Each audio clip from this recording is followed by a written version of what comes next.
Alright guys, welcome back. Today, as you can see in front of me, we've got some underbody protection finally for the patrol. It's been a long time coming. The sills have already seen enough damage in their time, and so better late than never, I reckon. Yeah, so today I'm going to walk Liam and you guys through how to put together this DIY Customs Rockslider kit, just like the one that's on my patrol. I'm going to go through a few little welding things and that along the way, and hopefully you enjoy it. So for those of you that saw when Dan put the sliders on his car, on his wagon, you would have seen that he went for the kicker style like we see here. Obviously when you hit up DIY Customs, you can choose whether you want to go for a straight slider or a kicker. I'm going just a straight slider for my car because it's a single cab and because I got the trays really wide. The kicker isn't as of much use to me.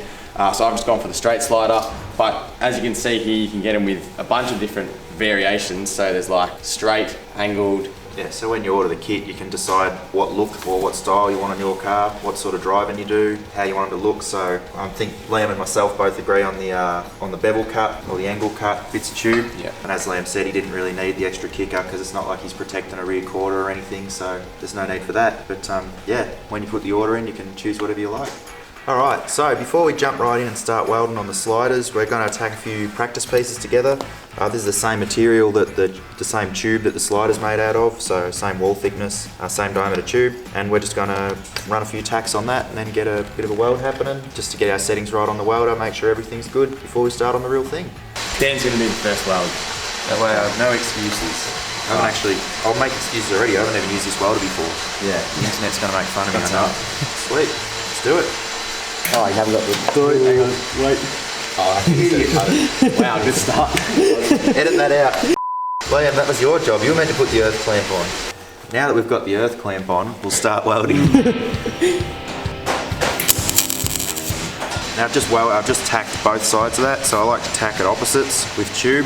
You could probably put a stronger tack even than that on it, but at least that way, if you know, with your start, every time you weld, it's going to want to pull towards the heat. So if you put a fairly strong tack on both sides, when you start welding this side, it's not going to pull a gap on the other side. Alright, so the basics of this, if you haven't used a MIG welder before, well, MIG welding, what is it?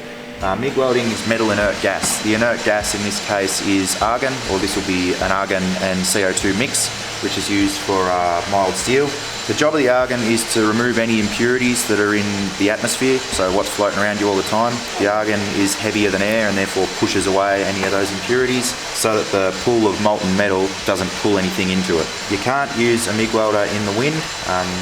Gusts of wind will blow the gas away and therefore it just ends up with just horrible impurities in it, and it makes it a real pain to weld.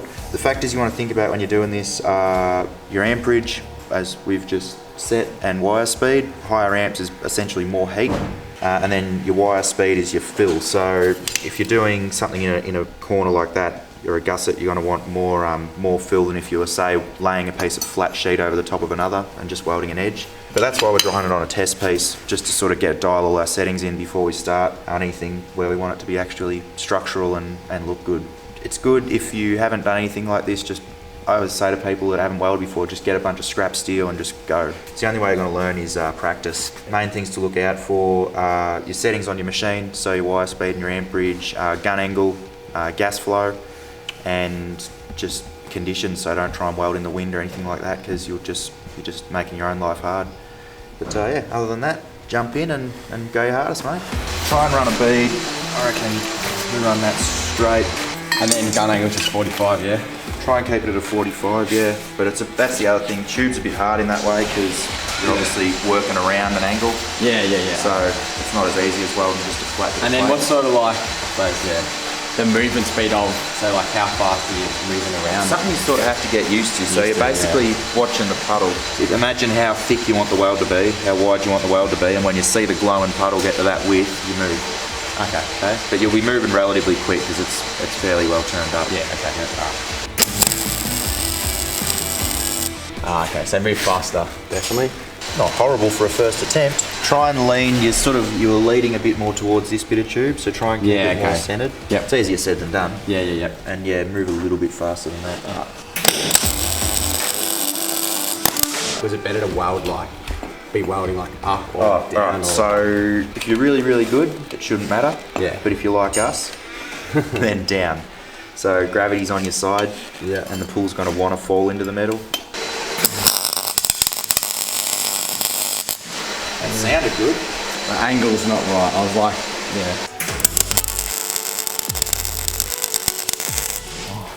Start welding. yeah. So now that blew away a little bit because it got a bit much heat into this bit of tube, so it's Right. blown away that edge a bit. It's all just practice. Yeah. That's all it is. We'll put it on Rate My Welder, right?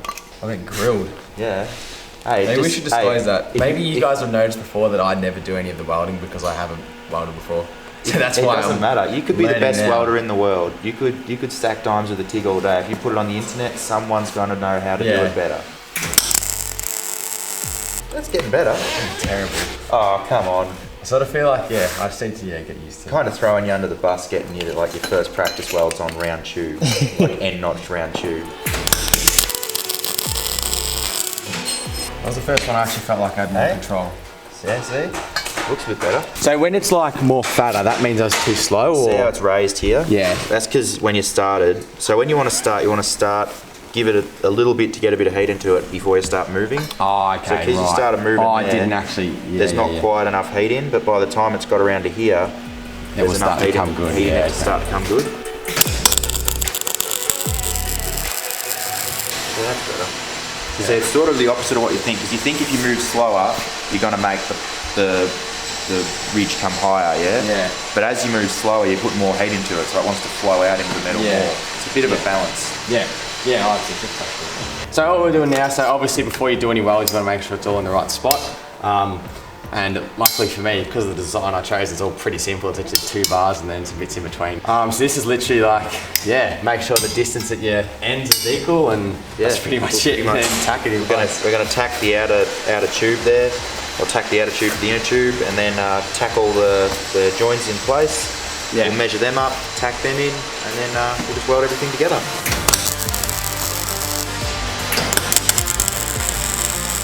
That's probably what you call a little bit more than a tack, but the idea is that we're going to be rolling this round. Yeah. You know, roll it over, tack the other side.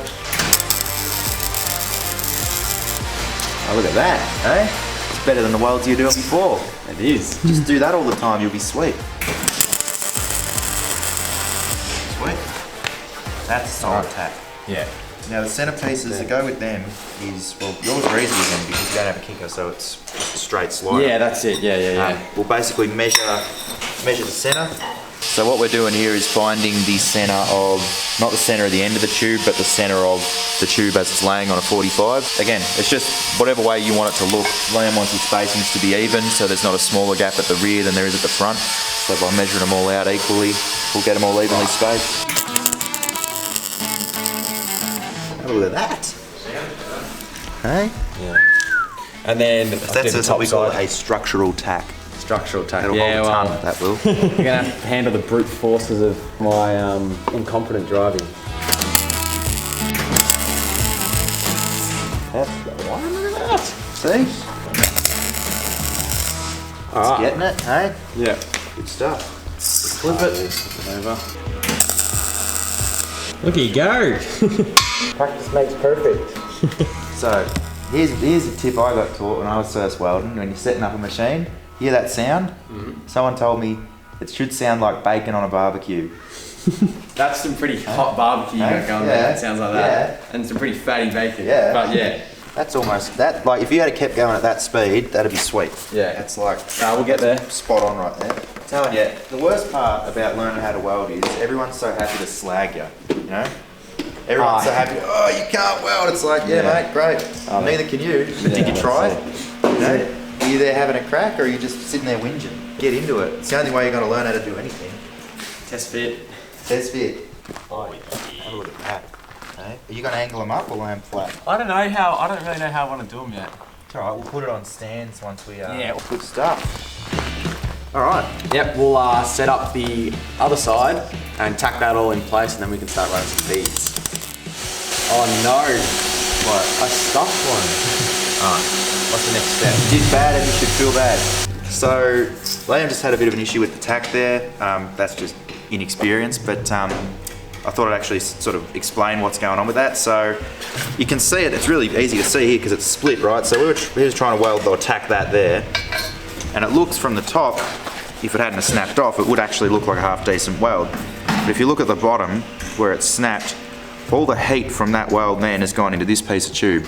So that's attached very well to this piece of tube, but nothing to this. You've got to try and evenly distribute the heat between this and that bit of tube. Now naturally, and this is something to sort of watch for when you're welding that, because you're welding on an end there versus the solid wall of a bit of tube there, the heat's naturally going to want to attract into that. It's just, you know, essentially less material, so that it's going to be easier for it to heat up, and therefore it's going to draw towards that. So you've got to try and push the heat more into that bit of tube as you're doing it, which is done with the gun angle essentially, and where you're directing the actual wire as you're feeding it in. But that's nothing to worry about. Liam's going to sand that back now, then we'll just have another crack at it. So you want to try and push the heat to where there's more material, so I'd almost come in on that sort of angle. Because I want to be pushing into See, you were sitting over this side, so you're I was going more into the...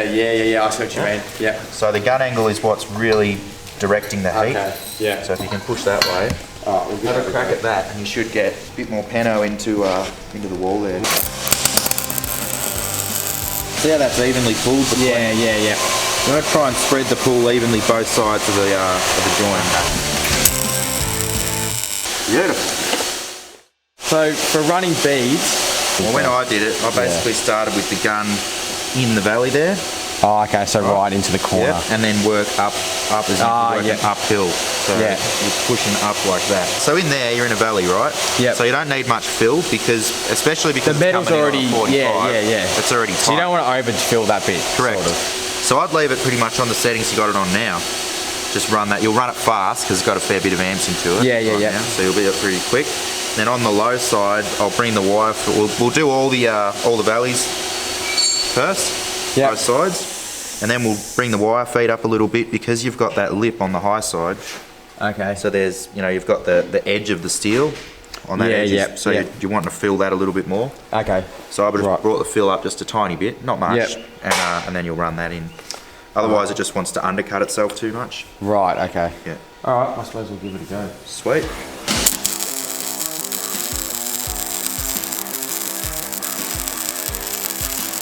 I was holding that way too far away.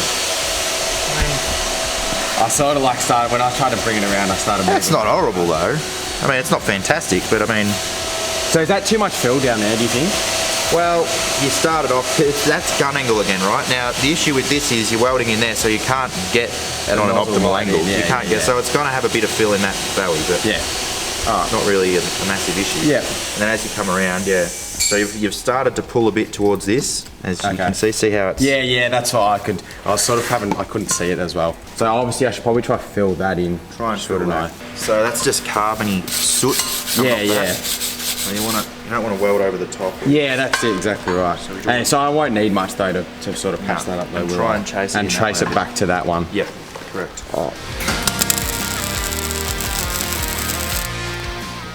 There you go. Hey, look at that. Yeah. Good thing about this is you've got, it's not like it's, I mean it is a structural weld, but you've got that many bits of tube. Yeah, that's that if one of them's got a minor issue, it's not, it's not like you're relying on one piece of tube to hold the whole car. Yeah, that's it.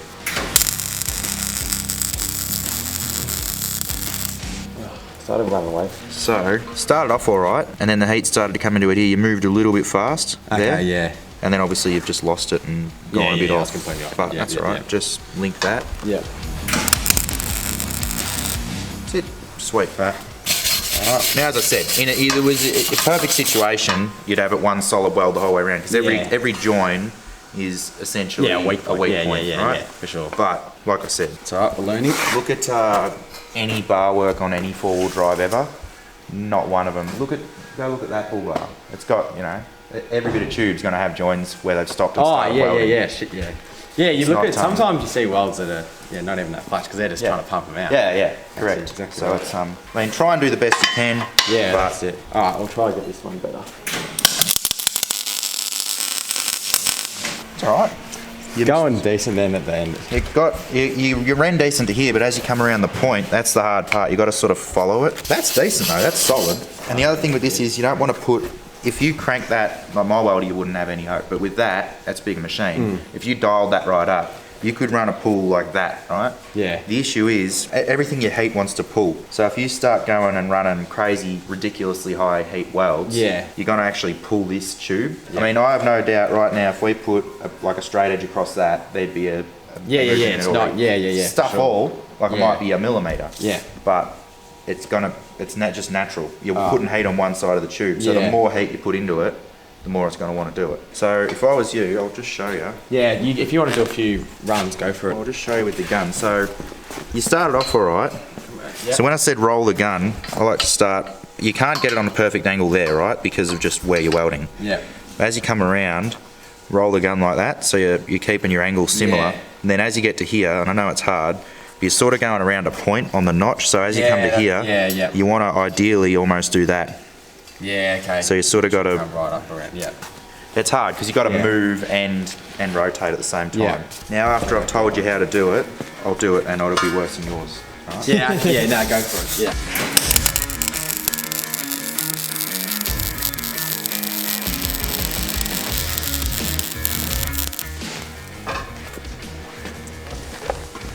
So again, it's better up here. Down there, probably too much filler because the angle's not right. Yeah. So it's starting to come out to a more of a point rather than Yeah. flow in nicely. But did you see the roll? Yeah. So that's Yeah. what, I know it's hard. And mate, No. you're doing bloody well for someone who's literally, tube is one of the hardest things to weld. Have another crack.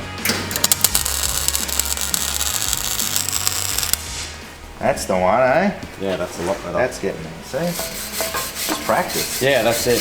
So that's another thing to watch is your gas is flowing out of those ports there, Yeah, right at the yeah, base. so you don't want them to... Your wire feeds out of that nozzle and then that directs the gas. Yeah, so obviously any sort of, you got caught up in there, it's going to affect how your gas flows Correct. out. Yeah, so...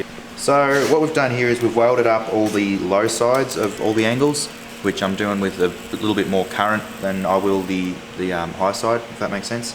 So we're going to do the other slider, and then we'll back the amps off a bit on the machine and we'll run the welds up the other side. Just as I was explaining before, when you're into more of an angle, you need a bit more current and less wire speed, and then as we come over the high side, we'll change it to a little bit less current, a little bit more feed, just to fill in that gap. So we're putting less heat into it, so by effectively putting less heat into it, we can put more feed into it.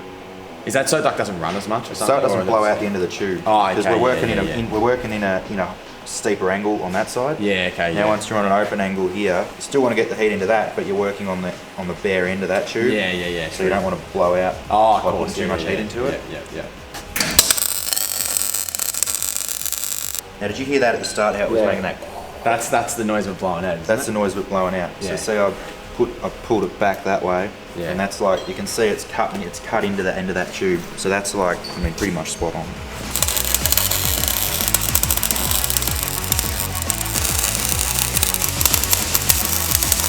How do you feel like you go on your first welding attempt, Liam? Some of them are alright. It's not very, not super consistent, but there's a few that are okay. Need more practice.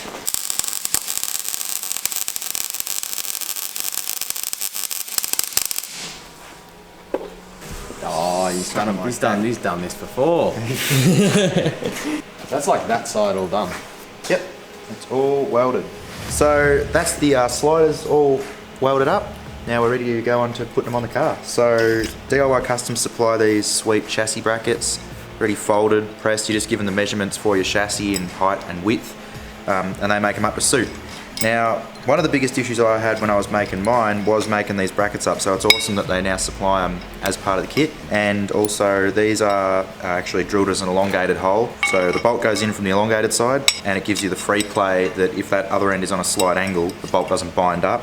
Now, speaking of the other end, that's drilled oversized so you can weld the nut into the hole. Now, the reason they run that nut like that, and I found this out when I made mine, pretty much all the other brackets were easy to get to except for the one where the extended fuel tank is, which is pretty much right against the inside of the chassis rail. And I know a lot of Forbies, when they make the fuel tanks, they make them, I mean, it's an extended fuel tank, right? So they're using every bit of space they can. So there's just enough room to get that up the inside of the rail, and there wasn't enough room to get a nut on the outside of it. So with it running welded into it, makes life a lot easier. Also, you don't have to try and get a spanner up there and hold it because it's welded into the bracket. So the go with these, we're basically going to weld the nut into the hole that's drilled for it.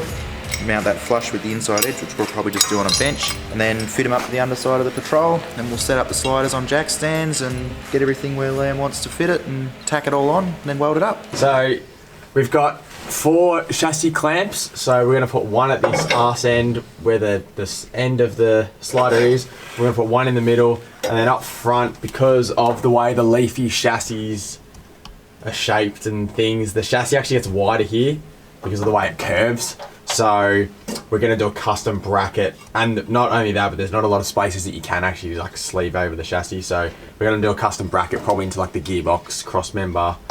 Look at that loose. It's already loose. Perfect. It's done the work for us. Yeah. Alright, so that's what we're going to do. So we're just going to weld these flush with the inside of the plate. So to do that, I'm just tapping it down against the stand. So now I know that's flush. Hold them up there. The hell is that? Anti-spatter. Did you bring that with you? I did. How does it work? It stops all the spatter that flies off when you weld stick into wherever you spray it. Oh, so the Spray it spatter on can't inside stick. of the thread, Oh. so that the thread doesn't fill up with spatter when I'm welding it. He's a thinker. Which is a very good idea, because if you do that enough times, you get really annoyed with it. Oh yeah, sweet as. So I do it one side at a time, because if you try and run it round, it'll just pull the thread from the inside of the nut and distort it all. Yes, very That's good. what we like. Look Excellent. at that. Now you don't have to hold 2 Don't have to hold bolts. that. You beauty. Easy. There you go, there's 3 more for you to do. Line them up. So with most cars, the provided U-clamps will just fit straight up to the chassis. So you'd normally run 3 of them either side and run straight out off them. My Patrol, because it was coil chassis, the rails sort of dive inwards as it gets to the front of the car to clear the radius arms and all that. Liam's band Leaf, the rails actually stay fairly straight, and because of all the different cross members and that are bolted up, the Leaf chassis is surprisingly different to the coil chassis. Yeah, You'd think quite. it'd be really similar, but there's a fair bit of difference in them. So to make it fit this, we were using the U brackets for the rear 2 mounts, and for the front one we're making a custom bracket, which I let the guys at DIY Customs know about before we ordered everything, and they just supplied us this flat plate to make everything fit our situation. So yeah, whatever the car is, if you just get under and have a look, you can pretty much make brackets fit however you want, whether they're bolt up, clamp up, whatever style you want to go with. Weld on. Yeah, weld on even. Well, yeah. They need engineering though, technically. Technically. I've seen I like the ones, I think the ones that are super sturdy, so they weld a plate to the chassis and then they bolt tap to it it, and yeah. they have another plate that's on the Yeah. bolts to it. Yeah, those are very nice. Yeah, but technically, yeah, engineering.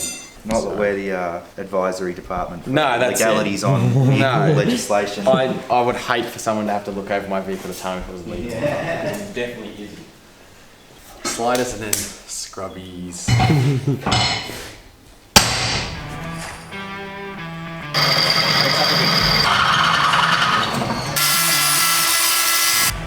It's the one thing that like having like bulk, just random bolts and that size, that's the one thing I don't think we'll ever be able to replicate. Like it's grouse here, I need a bolt, walk in there and you guarantee find you'll one. find something with the right thread and that.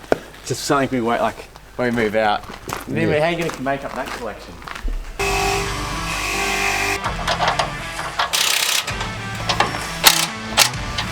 Look at that. Ooh. Are you jealous of my turbocharger? Uh-huh. Now look at that.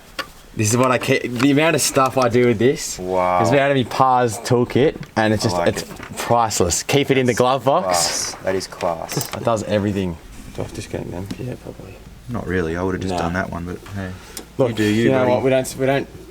We don't take any chances around here, Dan. Uh-huh. He's gonna fry his ECU. What ECU? You mean the fuel pump? The ECU, you know. Oh, I haven't even told you. I'm probably getting a Fancy. That's a spoiler. I got nothing. I'm not gonna All right, let's finish. back this. into it. Yeah. So trolley jacks.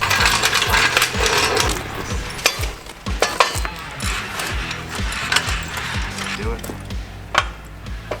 Just like, So I can get that comp spec. how much angle do you want?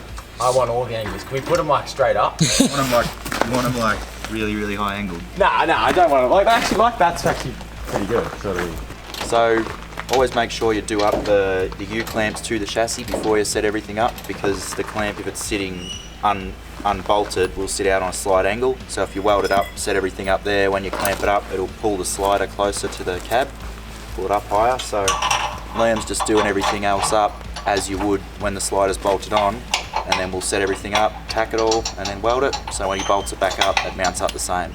Next step is to just take these pre-cut, pre-end notch tubes. They generally supply these at 200 long, but if you have anything specific, you can always get them made longer, and then you just cut them down to suit. Happy? Yeah? Sweet. That's the thing, right? Set them up exactly how you want them. Yeah, that's it. So if you want them tucked right in as far as you can, get them really sleek, you can. If you want to angle them up crazy like a comp truck, you can. Alright, we'll cut that. Do you want to cut that, Liam, at 140?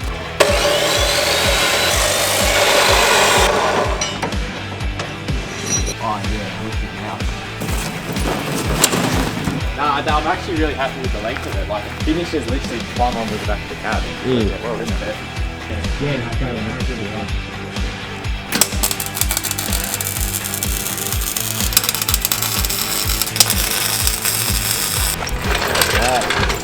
Fully self-supporting Rocksliders.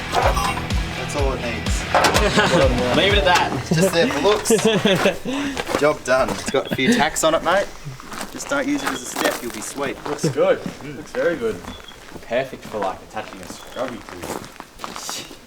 He's just like addicted to scrubbies, isn't he? Yeah. We'll paint them on the corners, Liam. So I'm basically going to cut this tube, not quite in half, but I'm going to take a fair section out of it. So I've got a flat surface, I'm going to weld it on the top side of this plate, which we've picked up the cross-member bolts into this plate, and then we're going to gusset the plate later, so it'll be strong as, and then, yeah, you've got the two U-clamps just there, which are all that's holding the step right now. It's going to be definitely solid enough.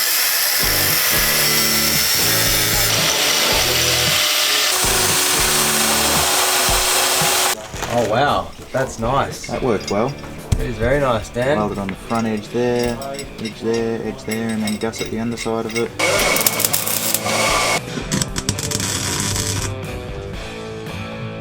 Now just to weld this side up.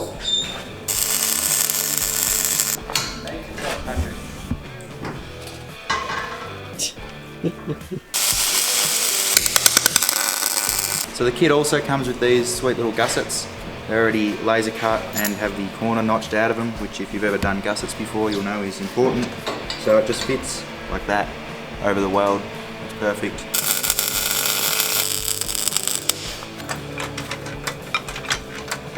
Alright, do I bring the rotor around? Yeah, you want to start dragging that over. It all just goes together. It's like a big Lego kit. Next piece. I want it to come around like that, and then that is like a 90 degree. Yeah, that. Yeah.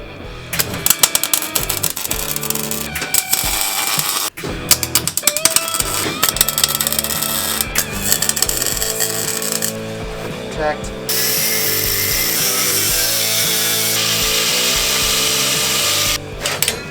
I love how you can just weld straight through that coating there for them. Yeah, it's a lot easier than having to grind everything else. That's it. Alright, so we're in the final stages of fabrication. We've just pulled this slider off to finish welding up all the bracketry. So obviously Dan's going to run all the complete beads around the brackets, and then we're going to put in our bracing, so the gussets, and then we've just got to do end caps on both. So I'll unbolt them, and then these will have to go on after we've welded to make sure they still fit up alright, and then once they're on, you know they fit, pull them off, end caps, and then we're going to call it a day because we've got to sort out paint, which we'll be telling you what we're using when we do that. But yeah, let's just get these done before we run out of day. So the key to this I found when I did mine is put some solid tacks on the braces when you're under the car. Otherwise, when you get out here and you go to run a proper bead around them, the heat will pull and things won't line up with the body like they're supposed to. So I put some fairly solid tacks on the bottom side, and then I'll start welding on the top side now so it all stays even and nothing moves. Ooh, nice. Had to get some close-ups of this. That's what every weld would be saying. Well, this is pretty much what every weld looked like. Yeah, every weld we did looked like that. Like that. Every single one. Yeah, so final piece of the puzzle, end caps. Dan did this on his. pretty basic, isn't it? You just literally sticking it there and Yeah, you just line it up and tack your way around it, but they're laser cut, so... And make sure there's nothing trapped in there.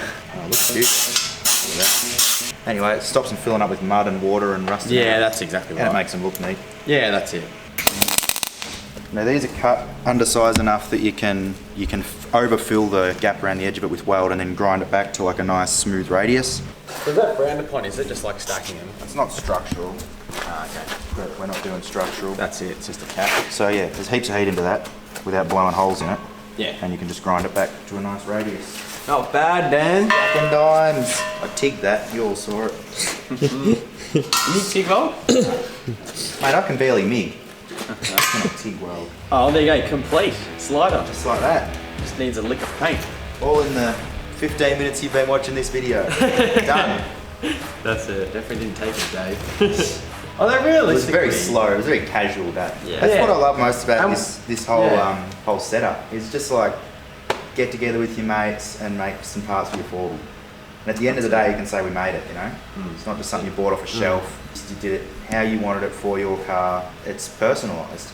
That's it. Yeah, it's cool. And I mean, if you were really keen, like you get it. You know, if you could get a couple of sets going in a day. Like, I mean, we started at like 10:30. Yeah, well, that's a big day. Fairly late. All right, so that's a wrap. Wow, on the construction fabrication steps of the DIY custom sliders for the Patrol. Big ups to Dan because I couldn't have done it myself. I mean, he did the most of it in the end, but it was good. You know, taught me a bit along the way, and I got a bit of practice in, so it's a bit of a start there. I actually reckon I'm at the point where I reckon if someone said, "Can you please weld this bit of metal together for me?" and I said, I'd say, "Yeah, look, it's not going to be pretty, but I can make it hold together." As I said, if to anyone that wants to try welding, just get a bunch of scrap steel and just go, because you ain't gonna learn nothing. Yeah, see, I pretty much saying skipped I can't do it. You know? I skipped the scrap and just went straight to stuff on my car, which probably, yeah. If I didn't have Dan here, I definitely would have been doing a lot more practicing before attempting something like this on my own. But yes, a big thanks to Dan. And let's go test them out now. That's the next thing. See how strong they are. So that's everything welded up, ready to fit to Liam's GQ. It's been a good day. Hope you guys enjoyed the video. Everything from start to finish, hopefully we covered. If you guys are interested in one of these kits, hit up diycustoms.com.au. You can type in a little web message there, or jump on their Facebook page, which is DIY Customs Rocksliders, and message him on there and get a kit for your own car. But like you saw, super easy to go together, super customizable. You can choose whichever kit you want, what suits your car or your style, which I think is awesome. And get your mates together in the shed and get your own kit happening. Cheers guys.